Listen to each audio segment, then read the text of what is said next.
하나님께서 오늘 우리에게 주시는 말씀은 시편 50편 23절 말씀입니다. 제가 보는 성경으로 구약 839쪽입니다. 시편 50편 23절 말씀, 한 절의 말씀인데 우리 다 함께 한 목소리로 합독하겠습니다. 50편 23절 말씀입니다. 함께 읽겠습니다. 감사로 제사를 드리는 자가 나를 영화롭게 하나니 그의 행위를 옳게 하는 자에게 내가 하나님의 구원을 보이리라. 아멘. 나무의 건강은 열매로 알 수 있습니다. 나무의 건강은 원래 어디서 오는 것이냐면 뿌리에서 오는 거거든요. 이 나무가 건강한 건 사실 뿌리가 건강해야 나무도 건강하고 가지도 건강하고 결론적으로 열매까지 건강한 거예요.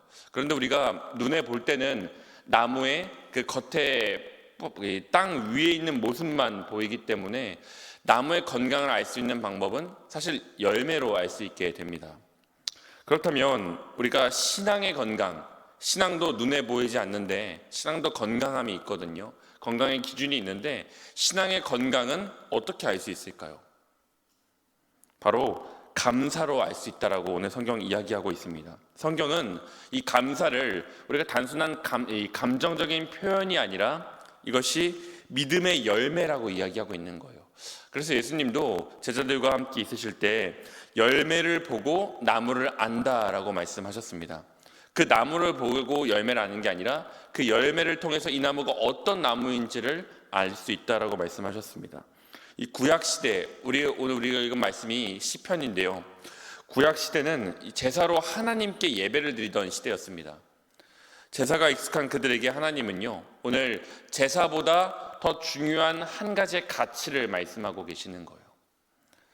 감사로 제사 드리는 자가 나를 영화롭게 하나니, 그냥 제사 아니고 동물 제사, 곡식 제사, 그런 일반적인 제사가 아니라 바로 감사로 드리는 제사가 하나님을 기쁘시게 한다라는 거예요. 아니, 그것을 넘어서서 하나님이 찾으시는 예배에 반드시 감사가 있어야 된다라고 이야기하고 있습니다. 이 시편의 말씀은요, 당시 이 말씀을 듣던 사람들에게는 어쩌면 낯선 이야기일 수 있었을 것 같습니다. 왜냐하면 동물과 곡식으로 드리는 제사에 익숙했던 그 시대에 도대체 동물 제사 어떻게 드리는지 알고 양으로도 소로도 또 염소로도 제사 드려봤는데 곡식으로도 제사 드려봤는데 도대체 감사로 드리는 제사는 무엇인가? 이 제사에 익숙한 그들도 감사로 드리는 제사에 대해서는 좀 익숙하지 않은, 처음 들어보는 이야기였다라는 거예요. 그들에게 궁금증을 자아내게 만들었다는 겁니다. 이 감사하다의 그 단어, 오늘 우리가 읽었던 이 감사의 단어, 성경에서의 감사하다는요, 그 뿌리가 어원이 어디에 있냐면 고백하다에서 나왔습니다. 무슨 말이냐면 감사는 입 밖으로 나올 때 완성이 된다라는 거예요. 감사는 우리가 입 밖으로 고백될 때, 삶으로 고백될 때 그때 완성된다는 겁니다. 우리가 그러면 이 고백은 언제 나오죠? 수긍될 때 나옵니다.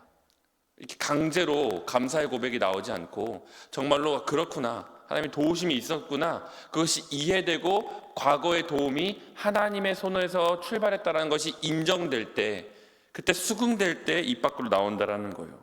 돌이켜보니까 하나님의 도우심이 있었구나, 이 감탄할 수밖에 없을 때 이렇게 감사의 고백이 흘러나오게 된다라는 겁니다. 생각해보면 당시 사람들이라고 오늘 우리와 크게 다르지 않았을 텐데 매번 감사한 상황에 놓여 있진 않았을 겁니다.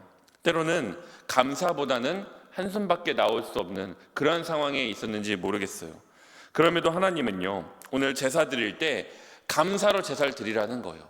상황과 상관없이, 그들이 가지고 나오는 재물의 형편과 상관없이, 그들이 처해 있는 상황이 아니라 감사로 하나님께 예배 드리라는 겁니다. 왜냐하면 감사하는 사람에게 하나님이 보여주시는 한 가지가 있기 때문에 그래요. 감사하는 사람에게 하나님이 약속하시는 한 가지가 있기 때문에 그렇습니다. 오늘 본문은 그것을 무엇이라고 말하고 있냐면 그의 행위를 옳게 하는 자에게 내가 하나님의 구원을 보이리라 라고 말씀하고 있습니다. 감사로 제사를 드린 자에게 하나님은요, 구원의 길을 보여주시는 분입니다.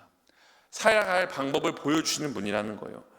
불평하는 사람에게는요, 문제만 보입니다. 또 낙심하는 사람에게는요, 길이 다 있는 길이 아니라 막힌 길밖에 안 보이는 거예요. 그런데 감사하는 사람에게는요, 하나님이 사방이 막혀 있다 할지라도 길을 내보이시는 겁니다. 그러면 하나님은 그냥 구원을 주시면 되는데 왜 구원의 길을 보여주신다고 말씀하셨을까요? 감사가요, 상황을 바꾸지는 않지만 살 길을 보여주기 때문입니다. 우리가 산에서 길을 잃었을 때, 길을 잃은 사람들을 조난자라고 하는데요, 이 사람들이 길을 잃었을 때 이제 혼자서 나올 방법을 몰라서 이제 가끔 119 구조대도 오기도 하고 헬기도 와가지고 구조를 하기도 합니다. 그런데 생각해 보면 이 조난자들이요, 앞이 안 보이는 사람들이 아니에요. 그렇죠. 앞이 보이고 길도 보이는 사람들입니다. 그런데 그 사람들이 왜 조난자가 되는 거냐면 길을 잃었기 때문에 그런 거예요. 어디로 나아가야 하는지, 어디가 사는 길인지, 어디가 내려가는 길인지 그 길을 잃어버렸기 때문에 조난자가 되어버리는 겁니다.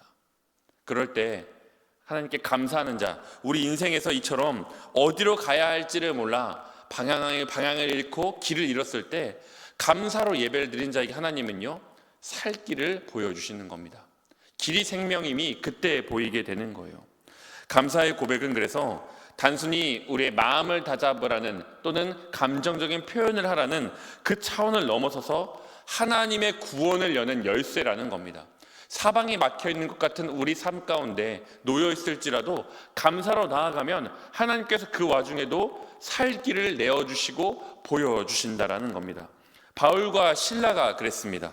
그들이 옥중에 갇혔을 때 그들은 그 사방이 막혀있는 그 상황 가운데 울며 원망하는 것이 아니라 감사하며 찬송했다라는 거예요. 그때 옥문이 열리고 또 구원의 역사가 나타났던 것처럼 오늘도 감사로 예배드리는 우리에게, 감사로 나아가기를 결단한 우리 삶 가운데 하나님께서 살 길을 열어주시고 하나님께서 그 희망의 문을 열어주실 줄 믿습니다. 사랑하는 여러분, 신앙은 그래서 감사로 나타나게 됩니다. 감사의 고백은 하나님을 영화롭게 하고 감사의 제사가 우리 삶 속에 하나님의 구원을 불러오는 겁니다. 그래서 오늘 우리가 이 명절을 시작하는 이때 오늘 하루도 불평 대신은 감사를, 또 한숨 대신에도 감사를, 부족함 속에서도 감사로 하나님께 나아갈 때 우리 삶과 우리 가정에 하나님께서 예비하신 그 구원의 길이 환하게 열릴 줄 믿습니다. 시간 우리 함께 기도하도록 하겠습니다. 참 좋으신 아버지 하나님, 감사합니다. 하나님, 이 아침 하나님 앞에 나와 기도할 수 있게 해주시니 감사하고 오늘 하루도 하나님 기도로, 예배로, 하나님 찬송으로 하나님께 나아가오니 하나님 감사로 예배드리는 우리 삶 가운데 하나님 예비하신 구원의 길을 보여주시옵소서. 감사드리며 예수님의 이름으로 기도합니다. 아멘. 하늘에 계신 우리 아버지, 아버지의 이름을 거룩하게 하시며 아버지의 나라가 오게 하시며 아버지의 뜻이 하늘에서와 같이 땅에서도 이루어지게 하소서. 오늘 우리에게 일용할 양식을 주시고 우리가 우리에게 잘못한 사람을 용서하여 준 것 같이 우리의 죄를 용서하여 주시고 우리를 시험에 빠지지 않게 하시고 악에서 구하소서. 나라와 권능과 영광이 영원히 아버지의 것입니다. 아멘.